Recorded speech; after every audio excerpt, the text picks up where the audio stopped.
Public as చిన్నపిల్లలు media అందరికీ కూడా ఉగాది శుభాకాంక్షలు.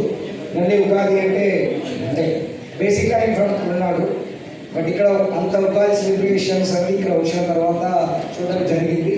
నాకు తెలిసినది ఒకటి ఉగాది సెలబ్రేషన్ ఏంటంటే 6 డిఫరెంట్ టేస్ట్ గురించి మాట్లాడతారు, అంటే పచ్చడి సంబంధించినది. సో లైఫ్లో కూడా అలాగా చాలా విధమైన ఎమోషన్స్ ఉంటాయి, అదన్నీ కూడా అందరికీ ఈక్వల్గా అందించాలని చెప్పేసి ఆశిస్తూ అందరికీ కూడా happy Ugadi. Thank you. Thank you sir, thank you very much. తర్వాత మన జిల్లాను సమగ్రాభివృద్ధి దిశగా నడిపించడానికి తన వంతుగా కృషి చేస్తున్నటువంటి గౌరవ జిల్లా కలెక్టర్ గారు శ్రీ శ్యాంప్రసాద్ ఐఏఎస్ గారిని తన అమూల్యమైన సందేశాన్ని ఇవ్వాల్సిందిగా కోరుతుంది.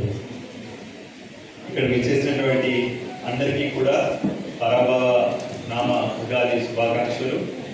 ఈ కార్యక్రమానికి ముఖ్య అతిథిగా వచ్చినటువంటి మన జిల్లా బీసీ సంక్షేమ శాఖ మంత్రి గారికి, అదేవిధంగా మాజీ మంత్రి పల్లె రఘునాథ్ రెడ్డి గారికి, మన ఎస్పీ గారు, జాయింట్ కలెక్టర్, అడిషనల్ ఎస్పీ అందరికీ కూడా, ఇక్కడ విచ్చేసిన పెద్దలందరికీ నమస్కారం.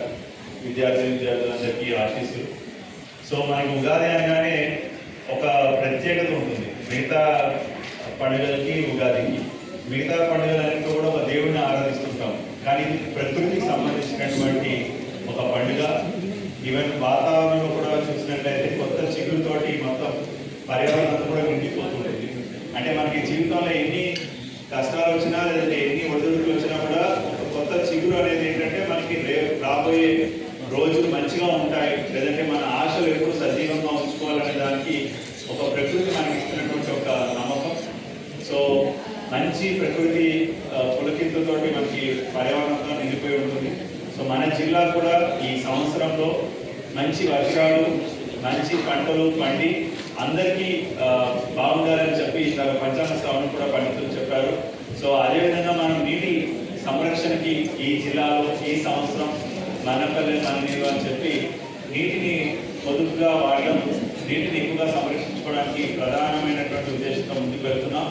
అండ్ అదేవిధంగా జిల్లాని ఇంకా సర్వతోముఖాభివృద్ధి చేయడానికి జిల్లా యంత్రాంగం అంతా కూడా ఒక టీమ్గా, ఈవెన్ రాజకీయ నాయకులు అందరూ కూడా చాలా చక్కగా మనకి ప్రోత్సహిస్తున్నారు. సో మన జిల్లా అన్నింటిలో ముందంగా ఉండాల్సిందిగా కోరుతున్నారు.